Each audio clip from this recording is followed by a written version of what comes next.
106.7 Energy FM. Panggawag mo sabihing radyo, sabihin mo. Good morning Luzon, Visayas at Mindanao, Metro and Mega Manila. Siyempre good morning din sa napakaganda, napaka-sexy ang babaeng may kaarawan ngayon.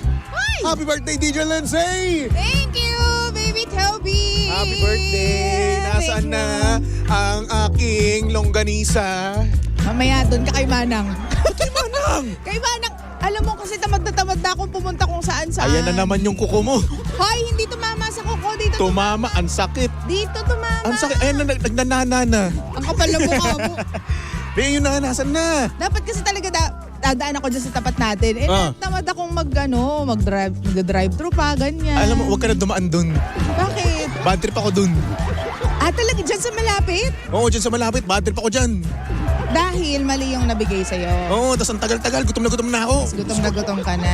Oo, sabi ko talaga sa inyo, kapag talaga ako gutom na gutom, hindi ako makakapagtimpi niyan. Beast mode ako niyan. Kahit sino naman, baby Tobes. Kasi gano'n naman talaga minsan, di ba? Kapag ang tagal mo nang hindi nakakain, tas gutom ka na, iba na yung mood mo talaga eh. Totoo. Kahit na sobrang haba ng PC mo, no, ng pasensya mo, wala talaga, susubukin talaga. Totoo yan. Kasi kapag magbiro ka na sa bagong gising, wag lang sa gutom. Actually, Diyos ko. Di ba? Kasi iba talaga yung mood swings mo kapag gutom na gutom ka. Yung tipong walang-wala talagang laman yung tiyan mo, di ba? Totoo. Tapos kailangan mo magtrabaho, kailangan mo magpanggap, di ba? Di ba? Na masigla ka, na may energy ka, di ba? Kaya yun, nasaktuhan naman na umaga rin naman. Tapos March 1 pa, bad trip ka agad ako. Naku! Isang Iba naman buong yan. buwan ka niyan. Nakakainis naman. Control yourself. Gusto ko sana maganda yung simula ng March ko eh. Pero wala, na bad trip ka agad ako, umaga pa lang. Huwag ka mag-alala, mamaya dadating si Manang. Doon kita ililibre, mamaya. Ano Kala ko gusto ba mo? Samgyup? Munggo? Ganyan? Kala ko ba Samgyup lilibre mo sa akin? Ano ba? Alam mo naman ang kondisyon ng ating Nag-expect ako Samgyup. hindi nga Samgi paano? May trabaho nga tayo mamaya nga. Ang balita ko cameraman ka daw. Oo, photographer ako mamaya. Photographer ka daw mamaya. Di ba? Panis. Kaya Di ba? 2 in 1. Hindi, at least nandun ka sa loob mamaya. Nandun ako, makikita ko si Maine Mendoza, yung forever ko. Si Vice Ganda, si... Uy, alam mo ba Yolo. Dati napatawa ko si Maine Mendoza sa TV. Talaga ba? Oo, dati. Oo. Pumunta kasi ako sa Itbulaga dati. Oo. Tapos may segment sila doon, tapos pinakanta ko. Oo. Sa yun, napakasintonado ko. Sobrang sintonado ko, napatawa ko si Maine Mendoza. Sample nga yung kinanta mo. Hindi ka ba napapagod o di kaya'y nagsasawa sa ating mga tampuhan? Di ba? Oo. Walang hanggang katapusan. Tuloy ko pa ba? Okay naman. Sabi kasi kumanta, hindi tumula. Paano gagawin ko? Pangit talaga boses ko. Yun na yun eh. Alam mo, sa pagkanta, naniniwala ko na hindi kailangan maganda yung boses. Kailangan lang hindi ka sintonado. Paano gagawin ko? Pangit boses ko. Sintonado ko. O saan ako lulugar? Big deal. Ay, nako. Pero yun, no? Ang inaano ko lang dito, kahit nasabihin natin na napakasintonado ko, pangit ang boses ko, no? Ang mahalaga dito, may napatawa ka. Oo, totoo. Kasi isipin mo, no? Si Ruby Rodriguez, Alan Kay, Maine Mendoza nandoon. Diba? Tapos isipin mo lang na dati pinapatawa ka nila. Oo. Ngayon napatawa mo sila. In fairness naman dyan sa achievement na yan, Tobes. Diba? Tama. Iba, di ba? Kaya ang sarap sa feeling nun. Tapos sinasabihan ka pa ng mga nandun sa behind the scene, no? Na, ang galing mo kanina. Oh, diba? Sinasabihan ka pa, normal lang po yun. Actually po, gusto niyo ba isa pa?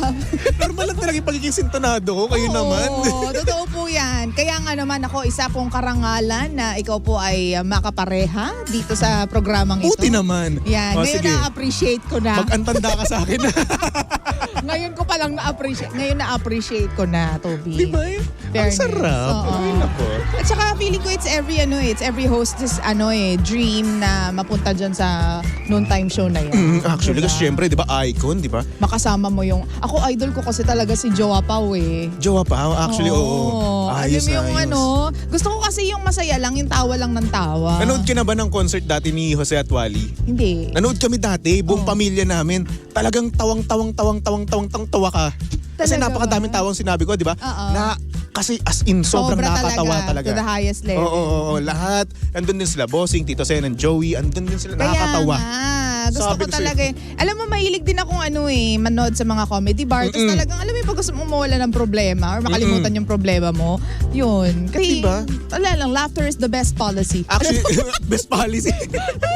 medicine. Hindi, yun talaga yung yung parang pwedeng magpa-brighten up ng mood mo, ganyan. Tama ka dyan. Kaya, Alam mo, tawa lang, oo. Meron akong na-experience dati, no? Since nga, pangit nga yung naging experience ko sa sa love life ko, no? Oo. Ang ginagawa ko, pinapanood ko, it's either Big Bang Theory or How I Met Your Mother. Ah. Big Bang Theory kapag gusto ko yung tumawa.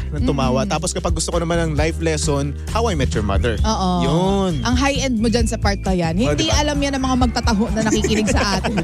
Pero yun, series kasi yun sa western series, no? Yun. So yun, para sa akin, yung pagtawa talaga, doon ka talaga makakalimot eh. Totoo. Diba? Kaya sabihin na natin, manood ka lang ng YouTube. Madaming mga dyan eh. Madaming mga vlogger na talaga nga namang nakakatawa. Like for example, Kong TV. Diba? Kung kilala nyo si Ninong Rai, nabanggit niya Ninong to Rai, oo. sa isang vlog niya na si Kong TV daw ang naging medicine niya nung nasaktan yung puso niya. Ha? Hindi lang si Ninong Rai. Si Sergey Bin. Oh, di ba? Tama ba yung pronunciation ko? Yes. Yung Kapinpin Brothers.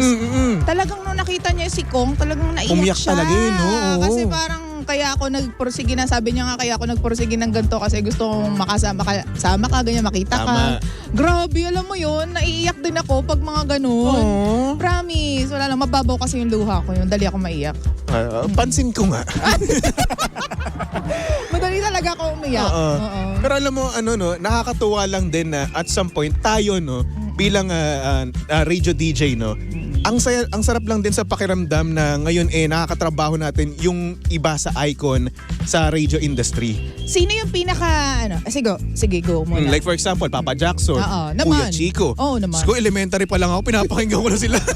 Tapos yung katrabaho ko na. Grabe, parang sinabi mo, ni-reveal mo naman kung gaano Oy, na sila. Doon ko sila napakinggan eh. Pagdahan-dahan ka kasi sa mga sinasabi mo.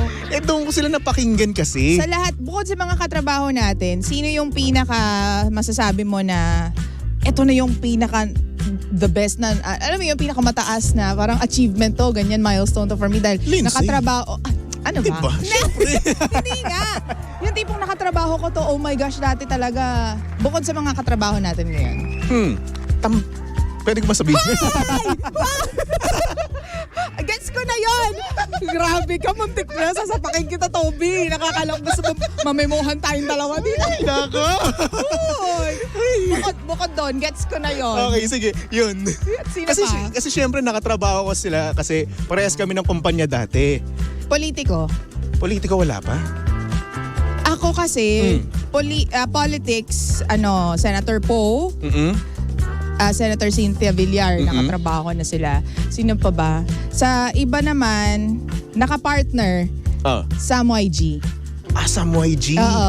Yun pa, isa gusto ko pa yung makita. Sino pa ba? Yun na yun, parang sabi ko, iba, ganyan. Tsaka Siyempre. Rico Robles, kaibigan natin siya sa RX 93.1. Damay mo naman ako. Hindi, Hindi, joke lang. hindi nga katrabaho. Hindi katrabaho. natin katrabaho. Yun talaga sasabihin ko. Uy. O pwede naman sa pero kasi, huy, afraid. Rico Robles, yan, ilang beses ko nang nakasama si Rico Robles. Si Ate Lassie pala, si Lassie Marquez. Yan. Masasabi kong, ay, grabe level. Oh. Pero sa akin naman siguro, no, early pa naman siguro to sa career ko para Oo naman. makapagtrabaho pa ng sa ibang sa ibang mga may pangalan talaga sa industriya, no? Ano ba, di na kailangan. Ito na nga eh. Yun Ano na, ba? syempre naman. Ay, di na kailangan. Lindsay, Oo, syempre yung hindi ka trabaho naman. Oo nga, sige. no? Oo. Siguro early pa to, no? Siguro sa mga susunod, no, madami pa makakatrabaho na na big names talaga. Totoo. That's a dream. Alam mo, wish nating lahat na syempre, di ba? Yung mga iniidolo natin, makasama natin, makatrabaho Yes. natin, ganyan. Diba? Oo. Ay nako, ako talaga, eto pinaka-dream ko ay ma-meet si Gordon Ramsay. Good Yung luck. chef. Pwede Oo. naman, ba't hindi? Punta ka Pwede. dun sa restaurant niya. Di ba meron siyang restaurant? Pengi pera. Malay mo, in the future, Yun hindi nga. mo sasabi yan. Alam mo, bago ako lumisan sa mundong ito, gusto kong makakain sa restaurant niya at gusto ko siya ma-meet if ever man na nandun siya. Nasa bucket list mo siya. Oo, kasi syempre, ang sasabihin ko doon, murahin mo ako, Gordon Ramsay. Yan talaga sabihin ko, Ay, grabe murahin ka mo ako. Oo. Tapos sabihin mo, donkey, ganun. Yung donkey. Di ba? Parang kasi ang full feeling sa sa pakiramdam na sasabihan ka ng ganun ng idol mo talaga. Talagang pinapanood mo talaga, di ba? Kasi oo, iba-iba talaga yung mga magpapasaya sa iyo eh. Ako makita ko lang yung Christmas Village siguro. Christmas Village, saan yun? Alam ko sa Scotland yun eh. Scotland. Oo. Ang ganda kasi doon kapag Pasko talaga. As in, alam mo yun, very Nordic yung design, ganyan. Ako naman, Gusto ko yun. Switzerland naman gusto ko rin ayan mapuntahan. din. Di ba? Isa rin yan, Switzerland. Alam mo kasi sa TikTok kasi minsan nakakainis yung TikTok eh. Kapag nasimulan mo yung pagpapanood sa isang country, no. Oo. Talagang susunod-sunod na yan eh. Totoo. Like for example, nanood ka ng Switzerland since gustong-gusto nga ng Switzerland, no. Pag pinanood ko yun, ayun na, magtutuloy-tuloy na. Diba? Puro Switzerland na at kada napapanood yung mga video ng Switzerland, talagang nabibighani talaga ako. Nai-inlove ako sa kanila. Totoo, nakaka-inlove talaga yung... Pero kasi, syempre, ilibutin muna natin yung buong Pilipinas, di ba? Yes. Bago tayo lumabas ng bansa Diba? natin. Pero ang saya lang kasi na parang, kasi sa atin parang normal na yung tropical weather, ganyan, tropical islands, ganyan. Tapos sa ating mga Pilipino, ang gusto naman natin talaga is yung mga malalamig naman kasi talaga na lugar. Yes, actually. Pero yung mga nasa malamig naman na lugar, ang pangarap naman nila is makatira naman sa tropical na country. Diba? Kasi tayo na kasi sawang-sawa na tayo sa initan eh. Alam mo nung pumunta ako ng Taiwan, gusto ko talaga pumunta dun sa may snow. Kaso wala namang snow nung napuntahan namin. Pero malamig sa Taiwan. Pero malamig, oo. Oo, pag naglalakad ka dun hindi ka pagpapawisan dun. Tama ka dyan. Kahit na sobrang kulob na kulob ka na. Totoo. Ang kapal-kapala ng damit mo, Totoo. jacket mo, wala pa rin, malamig pa rin. Totoo. Ay nako. Ay nako. Ayan. Huy, happy birthday din sa lahat po ng mga nagba-birthday ngayong araw na ito. O ano na, happy birthday na lang. I'm so happy. Parang ako nga dapat magsabi niya Lindsay, happy birthday na lang. Ang dami kong gagawin ngayon, girl. Madami pang gagawin ngayon. Para dun sa mamayang. Ano ba yung gagawin mo? Sige, ako naghagawa ng trabaho mo. Yan ang regalo ko sa iyo. Asan na yung ko? Maghintay ka lang. Magkasama pa tayo hanggang mamaya. Sinasabi ko sa'yo. Hindi ang dami yung intindihin para sa mamayang ganap natin. Oo nga pala. Siyempre, magpapaganda ka. Alam mo diba? naman, mga babae, mas madami kami ganap. Kami kasi magsusut lang kami ng damit, ng polo, di ba? Totoo yan, totoo Mas yan. okay na. Formal na, di ba? Pogi na kami. Totoo. Kaya, good luck to me. Bukas ako mag-celebrate talaga. Pero, ayan, happy birthday. Sa lahat po ng mga bumati sa akin pala, ang aga-aga, ang daming bumati sa akin. Team Sabaw, thank you very much. Hanggang ngayon bumabati sila. Mahal si Romel, of course, yung kauna-unahan na bumati sa akin. Yung nanay ko, talagang may message din ako ng malala. At yung mga tawag dito, mga katrabaho natin na nandyan sa group chat natin. Talagang hello, thank you so much. Bacon, hello. Alam mo ako, pag bumabati ako ng happy birthday, ayoko sa chat. Talaga? Wala lang, gusto ko kasi sa personal eh. Or tinatawagan ka ganun? Hindi tawag, gusto ko personal. Paano ka nasa malayo? Kapag ako yung ako yung babati sa kanya, gusto ko sa personal. Lalong katrabaho ko. Tapos yung lalo na kapag magkikita naman kami. Pero kapag malayo naman kami, okay naman siguro yung chat.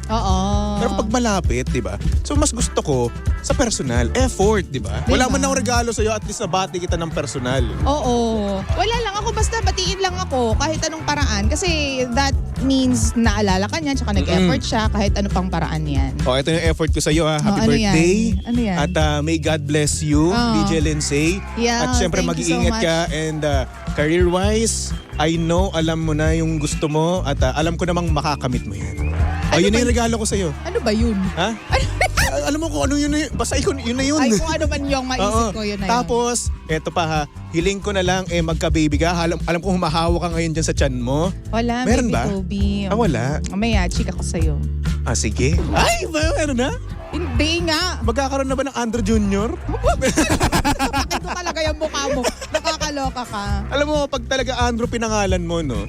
Pag Andrew pinangalan mo dyan sa magiging anak mo, magiging mabuting anak yan. Mabait. Tamad. Hindi tamad. Excuse me, masipag ako. Ngayon ka na lang nagsipag, Andrew. Andrew talaga. Salamat. Toby, ngayon ka na lang nagsipag. Hindi, masipag talaga ako. Ay nako, tigilan mo ako. Ito naman, tamad na tamad sa akin to.